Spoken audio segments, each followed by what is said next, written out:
Hey guys, Political Junkie 2414 here, and welcome to my first official look at the 2024 U.S. House of Representatives elections.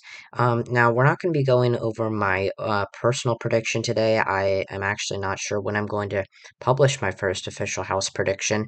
I've created one, have one, and I'll, talk about my opinions about some of the races in this video. In fact, most of the competitive races, but.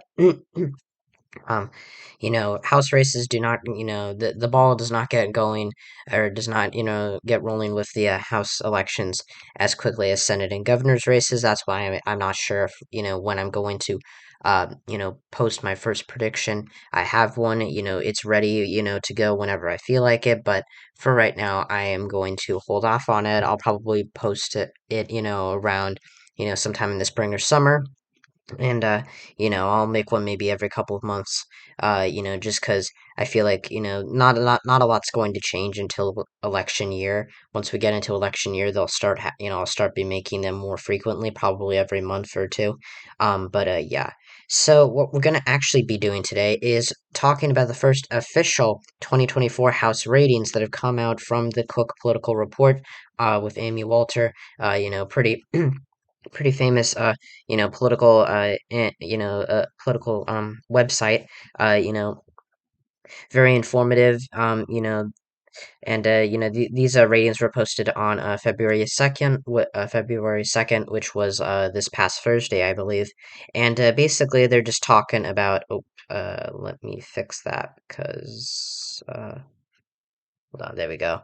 Yeah, that can mess me up sometimes. But yeah, so they posted these on Thursday, and these, they're just basically rating, the competitive races. They don't, it doesn't really make sense to put all of the solid races because, you can kind of deduce whatever, you can kind of deduce which ones they think are safe by the ones that are not on this list. But these are the races that really matter.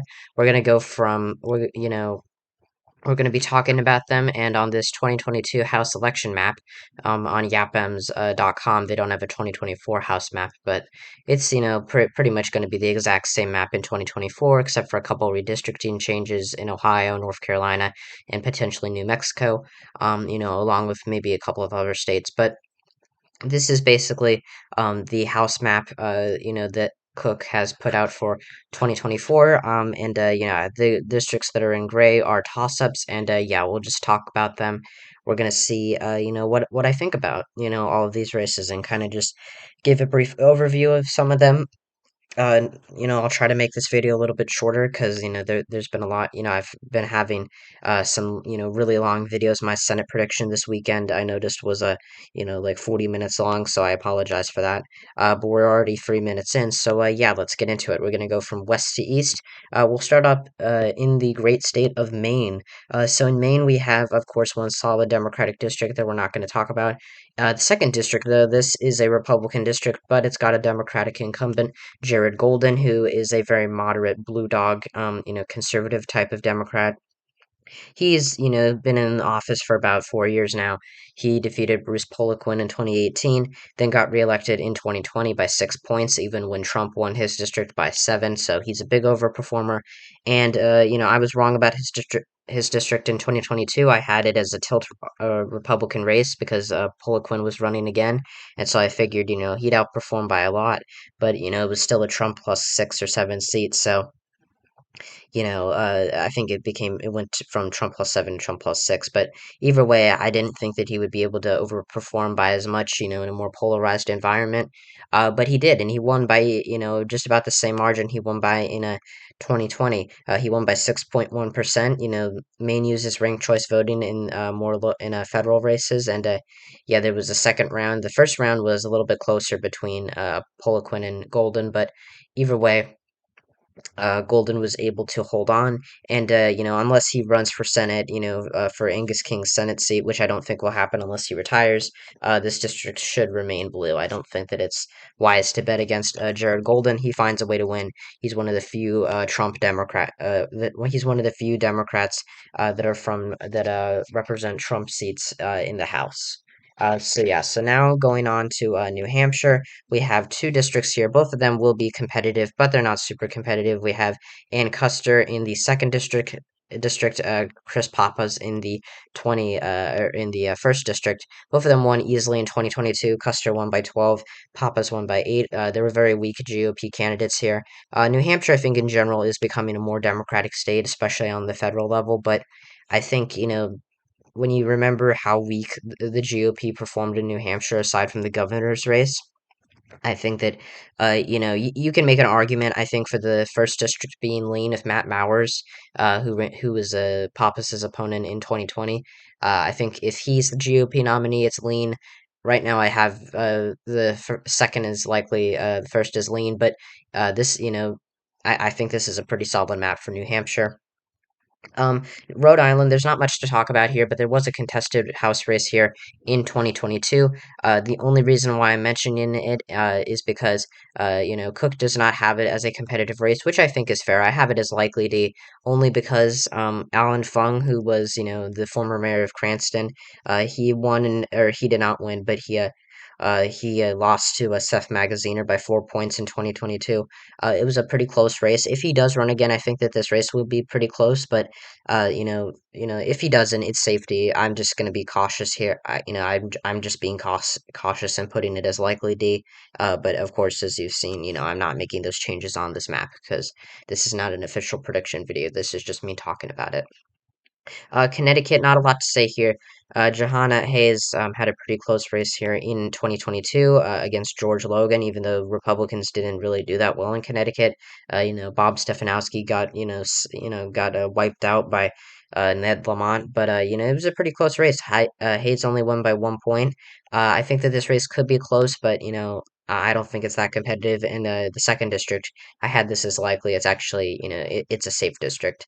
It was a safe district. It should be safe now with Joe Courtney. He's a pretty good candidate. So now going to New York. Now we're going to have a lot of races here to watch out for. A lot of them in the toss-up category. Yes, in 2022, Republicans did really well in New York. They kept the governor's race within 6 points. Lee Zeldin, he had a really strong performance against Kathy Hochul. Chuck Schumer only won his Senate race by 14. The Attorney General race was like a 10-point win. In the House elections, Republicans picked off four Democratic seats and nearly ousted Pat Ryan in the 18th district. He only won by 1%, even though he was in a much bluer district than he had won in the summer in his special election. So most of the races here are toss-ups, and I agree with most of these. The only two that are lean Democrat are, well, the Nicola Lotus seat. This used to be Zeldin's old seat on Long Island. Long Island, this is a Republican. This actually was a district that voted for Biden, but it voted for Lalota by 11 points. I think that that's, there's not going to be much change here. But the two lean Democratic districts, this is Ryan's district, the 18th, and of course New York's 3rd, which is with George Santos. This is the only seat that Cook has flipping from Republican to Democratic. Yeah, and I think that, it's a pretty fair assumption because I think Santos, has a really an obstacle course to get through. He could resign early. He could retire. He may be forced to resign or retire. He could also lose his primary, and I don't think that he has a very good chance of winning the general election.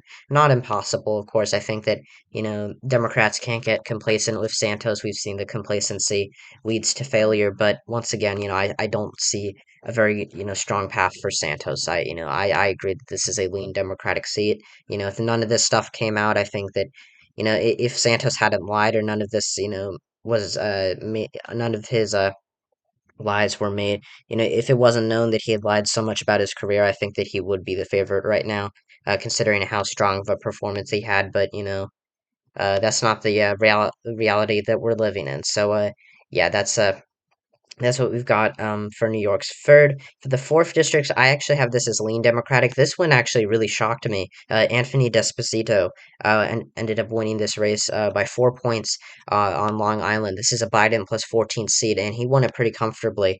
They have it in the top, Cook has it in the toss-up category. I would personally put it as lean Democratic just because I think New York Democrats are going to have a bit of a bounce, are going to kind of bounce back on Long Island, not overwhelmingly. I think that there are definitely right trends happening here, and Desposito's a good incumbent. I think he could end up being like a David Valadao, I think he's got a better chance to win re-election than Santos, but I still think that he's an underdog. He's going to be in a really polarized seat, but who knows? There are incumbents who, there are Republicans like Mike Garcia and David Valadao who, have won in deep blue Biden seats, and we'll talk about them we'll talk about those two once we get to California. But Despacito hasn't really shown me that that is something that he, it is, that he is that kind of incumbent. I could be wrong about this one, but right now, I know, it doesn't bother me that this is toss up, but I would put it as lean Democratic. And then these last three districts up in New York, you got the 17th with Mike Lawler. This used to be Sean Patrick Maloney's district. I think it's a toss up, but tilting towards the Democrats. Mark Molinaro in the 19th district, I think this tilts towards the Republicans. And in the 22nd district, Brandon Williams, who replaced John Katko, is in a toss-up race. I agree with that, but I do think it's tilting towards the Democrats. So yes, that's all we have for New York. In New Jersey, I would make a couple of these districts likely, like Andy Kim, and Josh Gottheimer in a particular. I think would be likely Democratic seats, potentially the ninth district, because I think what's his name, Bill Pascrell or something. Yeah. He only won by 11, but New Jersey, was a little weird for Democrats this year. The really competitive race here is the seventh district, where Tom Keene Jr. Is the representative. This is a suburban Biden plus 4.5 seat. I think he holds on by a tilt race. Not a lot to say here, but if Democrats can kind of get a bounce back in New Jersey and run a better candidate than Tom Malinowski, I could see it flipping. And then in Pennsylvania, not a lot to say here either. Pennsylvania, we'll go over the two likely R seats. Brian Fitzpatrick, he actually had a pretty underwhelming performance, but again, Josh Shapiro did really well in Pennsylvania, and he really, he boosted Democrats by a thousandfold. So Fitzpatrick ended up winning by only 10 points. The 17th, or wait, let's talk about Scott Perry first. Sorry, I'm getting distracted. So Scott Perry, I think this is a likely R seat, not too competitive. So yes, I agree with that. You go over to Pennsylvania, 12. This is safety. The only reason it was competitive was because Summer Lee wasn't that great of a candidate, although she will be probably running for re-election.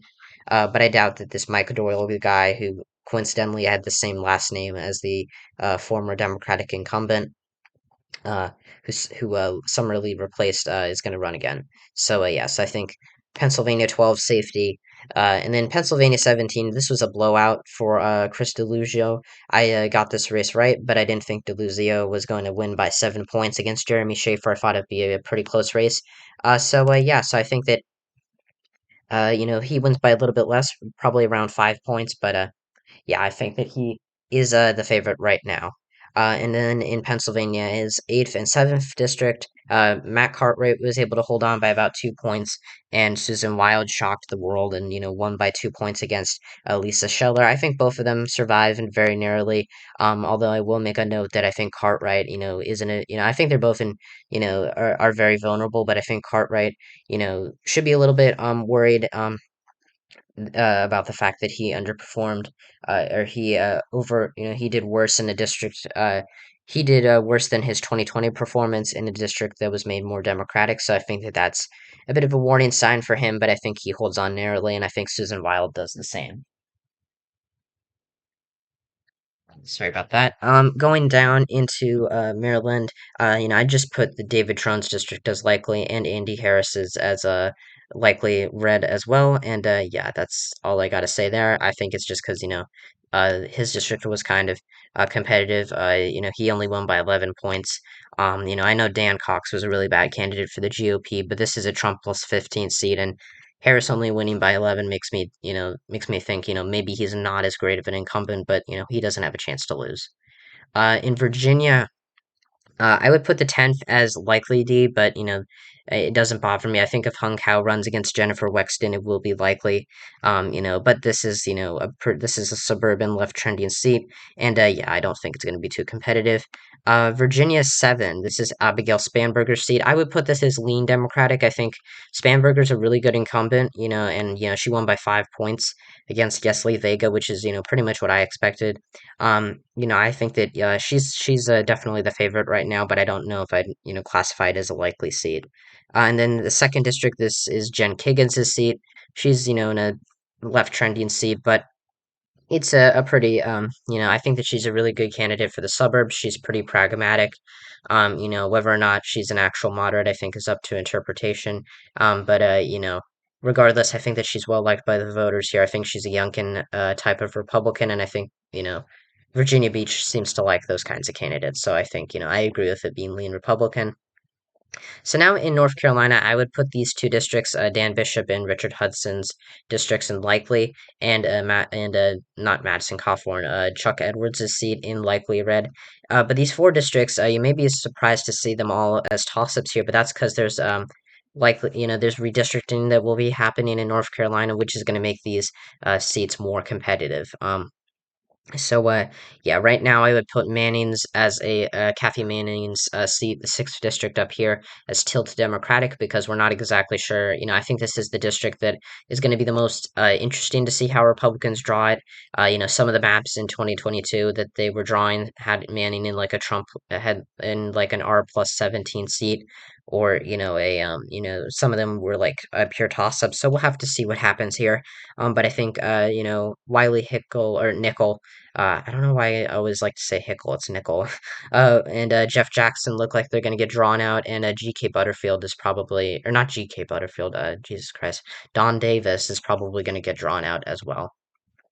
In South Carolina, we're going to see the first district, which is Nancy Mace's district, get redistricted. If I had a dollar for how many times I said district, yeah, just kidding. But this is going to get redistricted because it was made more Republican in redistricting. And yeah, the South Carolina, I think a judge or a court in South Carolina said that this was, an unconstitutional gerrymander. It was, it was made substantially more Republican. Mesa's in a pretty competitive district in 2020, but she won by 14 points this time. So, it could be more competitive. I think, we'll just have to wait and see what the lines are in this district. In Georgia, the only complaint I have here is that Georgia's second district I would put as likely.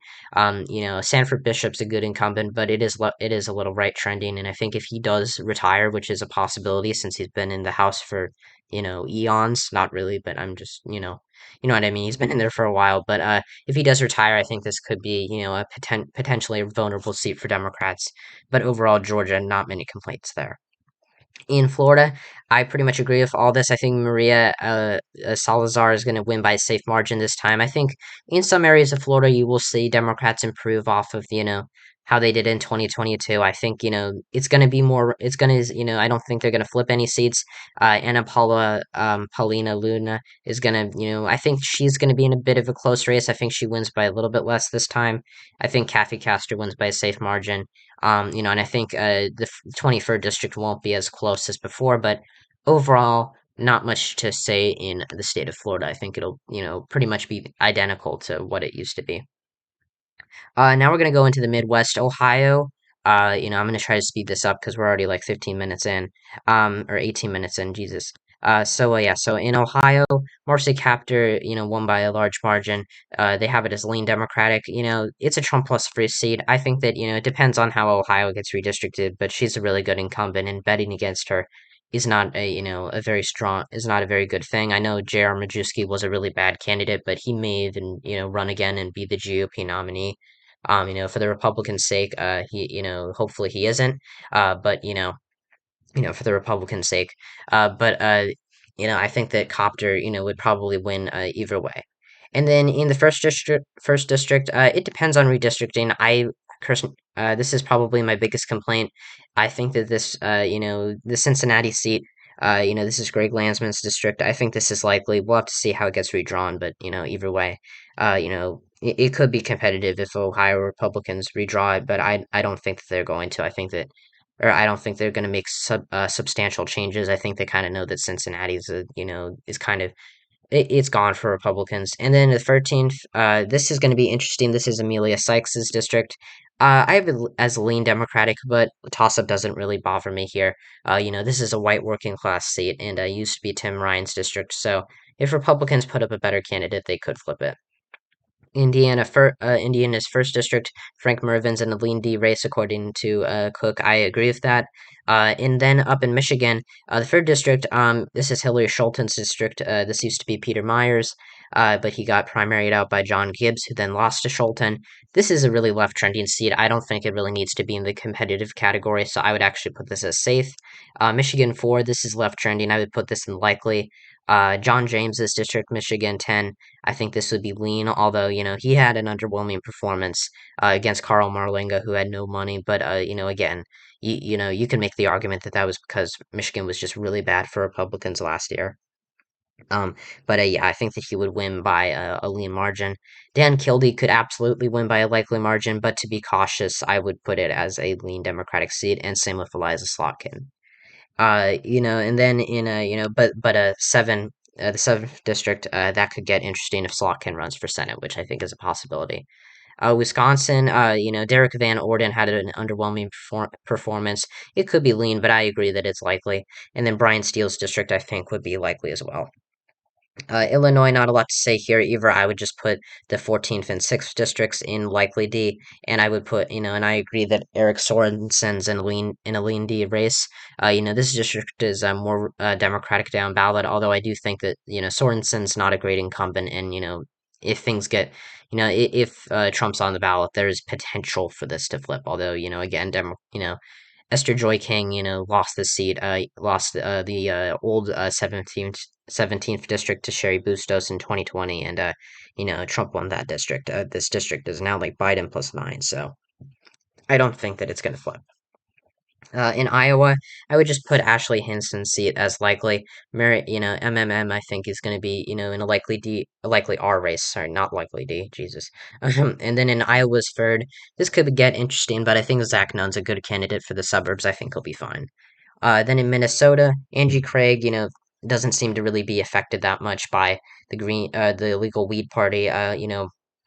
Splitting the vote. So yeah, so I think that she's going to be all right. I think that's a likely D race. And then in Minnesota's first, this could be safe. It's practically safe, but I think that it'll be a likely margin for Brad Finstad. Missouri, I think I think Ann Wagner's seat will be likely, but there's not really much to say there. Um, let's see. Kansas, Sharice Davids, I think, is in a safety race, could be likely, but, she was redrawn into into a much more competitive seat than she previously was in 2022, and she won by more than she did in the old district. Yeah, so I think that she's gonna win by, a safe margin. The Kansas City suburbs are pretty left trending, and, I think that Kansas, the second district might get competitive. It might be likely, but for now, I would say that Kansas is all safe. I would say Kansas free is safe for D. Nebraska too. Now this one is one that I disagree with. I think that Don Bacon is going to lose because of the trends here, and I think that the presidential turnout is going to boost the Democratic candidate. Bacon's a good incumbent, and he'll outrun the GOP nominee for president for sure. Um, you know, but I think that it's going to be a bit too much for him to overcome. He had an underwhelming performance in 2022, although I was pretty spot on in this district. Not to pat myself on the back, but just giving myself credit for my prediction here. I said Bacon would win by 2.5, 3 points. At least that's what I remember. That's what I thought I said. But yeah, I think that Bacon loses to Tony Vargas, who I think will run again. But again, he could absolutely win. It's a pure toss up. Then let's go down to Texas. Henry Cuellar, I think, is in a lean D race, and same with Vicente Gonzalez. Gonzalez is not a great incumbent, and if Myra Flores runs again, it's a Biden plus 16 seat, but she did only lose by 9. She underperformed my expectations, but still, I think that this race will get a bit closer with South Texas trends. Texas 15, this is practically safe red, but and by probability it is, but by margin, I think it'll be likely Monica De La Cruz will win. And then in the 28th, I think it depends on the primary. Right now, I have it as lean Democratic because I think there's a chance that Henry Cuellar does lose re-election. Does lose his primary. But if he doesn't, which I think he's gonna, win the primary, just like he has before, I'd put it as likely D. New Mexico, the first district, I would put as likely D, but it doesn't really matter.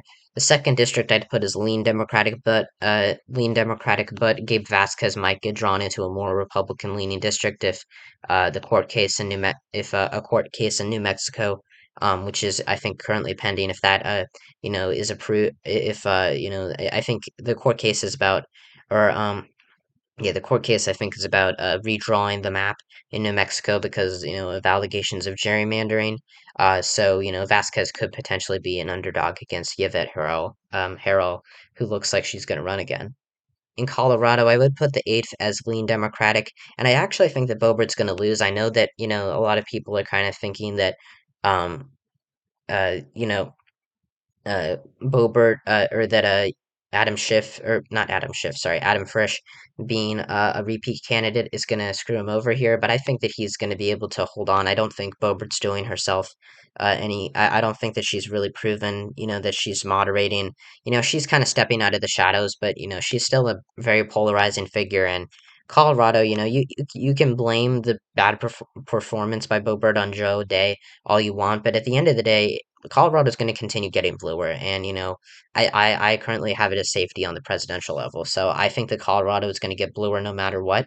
Really, I think that's what O'Day showed us. I don't think he was an amazing candidate, but I don't think he was as bad as people say.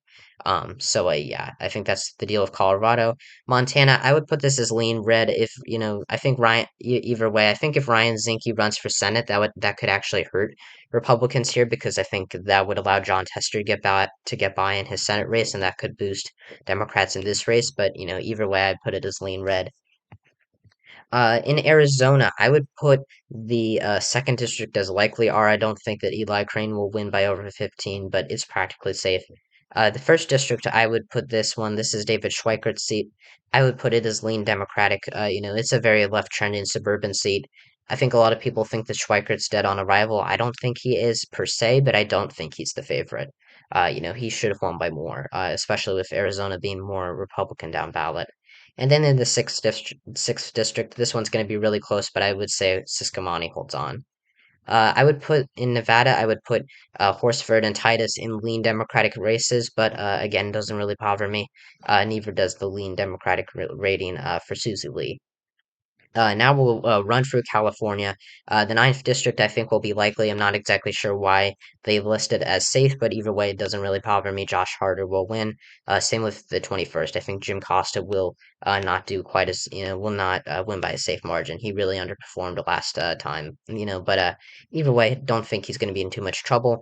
California free. This district's pretty left trending, but Kevin Kiley, I do think, will hold on by a lean margin. The 13th, this one I have is Tilt D. I think it's a toss up. John Duarte, I think benefited from really low really low Hispanic turnout here, and I think Adam Gray is going to run again and probably beat him. But again, toss up. California 22, I'd put this as tilt red. But I think that David Valadeo is currently the favorite. I think Rudy Salas is going to run again. He's filed paperwork, and he looks like he's a strong candidate. I think he'll make it closer, and Hispanic turnout in the Central Valley will increase because it's a presidential year. But I think that Valadeo is a strong enough incumbent to hold on. I think that he is one of those Republicans who gets rewarded for being a moderate and an anti-Trumper. In the 27th, Mike Garcia. He's a really strong incumbent. But if Christy Smith is not the Democratic nominee, I would be interested to see how this race plays out because Garcia has faced off against Smith in all of his elections, and so I'm interested to see if his overperformance is more just Smith being a terrible candidate, or if it's more he is just a really strong candidate. I think it's a mix. I think that he would win against I think he would win, against any Democrat as of right now. But it's a Biden plus 13 seat, and if Smith's not the nominee, I think there is a chance the Democrats do pick it up, considering how suburban and left trending it is. Then 26, Julia Brownley, I think will win by under 15, but that's not really important. The Young Kim's district, I don't think this is really that competitive. It's Southern California. It's more Republican down ballot. It doesn't bother me too much that it's in likely R, but I'd put it as safe, really. California 49, Mike Levin's district, likely D. California 45, Michelle Steele's in a Biden plus 7 district, but it's right trending, and she's a decent incumbent. She had a really bad candidate or a challenger in Jay Chen. She won by 5 in 2022. I think she'll win by a little bit less this time. She could even lose if Democrats put up a really good candidate, which is looking like they might. But yeah, for right now, I call her the favorite. California 41, Ken Calvert really underperformed here. He only won by 5 points against Will Rollins. I think that this district really has shown that it's, left trending to the point where Calvert, can't even outperform the top of the ticket Republicans by as much as he used to be able to. In his old district, it was Trump plus 7, and he won by 14 in 2020. This was Trump plus 1, and he only won by 5. So right now, I call him a narrow favorite, but it's a toss up. Really could go either way. And then in the 47th district, this is Katie Porter's seat. She's going to run for Senate, against Dianne Feinstein. Harley Rauda, I think, or Ruda, I'm not exactly sure how you say his name, but he is going to run. He's announced that he is running. He lost to Michelle Steele in the old 47th district. But yeah, this is, that was under the old lines. So I think that Rauda will win in this seat, but if Republicans put up a good candidate, maybe it flips, but I don't know. It's a Biden plus 11 seat. It should be fine. Now going up to Oregon, I would put, I think Oregon 4 being likely D, not, I think that that's pretty, that's a pretty fair assumption. Oregon 6, I have this as likely, but, Andrea Salinas, did only win by 2 points in 2022. But, we have to remember that Democrats had a pretty bad cycle in Oregon. So I think that, she wins by, around 5%, a little over 5%, maybe 6. And then in the 5th district, this is the really competitive one. This used to be Kurt Schrader's seat, but he got primaried out by Jamie McLeod Skinner, and she lost the race to Lori Chavez de Remer. I don't know exactly how to say that, but either way, I think that this district, Schrader's not running, which I think gives Democrats a bit of a candidate, a bit of a problem with their bench. They don't have a great bench here, but I think that they'll find someone, and I think with presidential turnout and polarization, I think that Shavaz de Remer will lose. Up in Washington, I think Kim Schreier's in a likely D race. This is a left trending suburban district. So yeah, and Republicans did fairly well in the Senate race in Washington, yet they still had an abysmal showing in the House races. And that's even emphasized by the third district, which went Democratic. This was a big shocker. This was Jamie Herrera Butler's seat. She was an anti-Trump Republican. Joe Kent primaried her out. No one thought this race was going to be competitive. I thought that Kent might be a problem for Republicans down the line, but no, he ended up being a problem for them in 2022. He lost to Mary Gluesenkamp Perez. This was a big upset. No one expected it. And right now, I think that Kent's going to run again, and Gluesenkamp Perez I think would beat him. But if Herrera Butler comes back, I think that this is a lean Republican seat. So right now, I call Democrats the favorite here, but the favorites here, but we'll see. Now for Hawaii, well, Hawaii doesn't have anything that's safety. Finally, Alaska. This is lean Democratic. This could be likely, but if Mary Peltola gets a strong candidate, it could potentially become competitive. Uh, so yeah, that is just my analysis of the 2022 or 2024 House ratings from the Cook Political Report. Obviously, they will update them, and I won't be updating you guys on as they update them every single time. But I thought it'd be an interesting video to go over how they see the races as of right now. So thank you guys so much for watching this video. Make sure to like and subscribe to the channel if you haven't already. Like the video, turn on notifications so you don't miss more videos like this. Check out my non-political channel, Interactor127, and my comrades channel, Growling666. And yeah, I'll see you guys next time when I talk about all things politics. See ya.